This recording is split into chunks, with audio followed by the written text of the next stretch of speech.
सोमवार मई महीने की 4 तारीख 2026 साल पश्चिम बंगाल। वोटों की गिनती का दिन। कोलकाता के आसमान में बादल जमा हो गए हैं। ठीक वैसे ही भारी हो चुका है एक माँ का मन। टेलीविजन के पर्दे पर सिर्फ एक ही खबर, नतीजे निकल रहे हैं, कौन जीतेगा कौन हारेगा। लेकिन शहर के एक कोने में एक छोटे से कमरे में बैठी हैं रत्ना देवनाथ।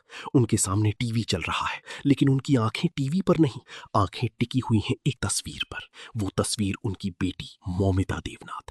मुस्कुराता चेहरा, सपनों से भरी आंखें। लेकिन आज वो नहीं है।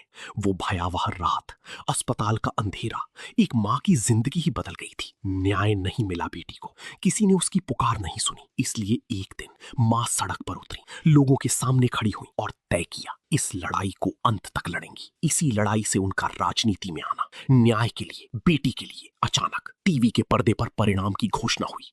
रत्ना देवनाथ जीत गई हैं। कमरा बिल्कुल शांत हो गया।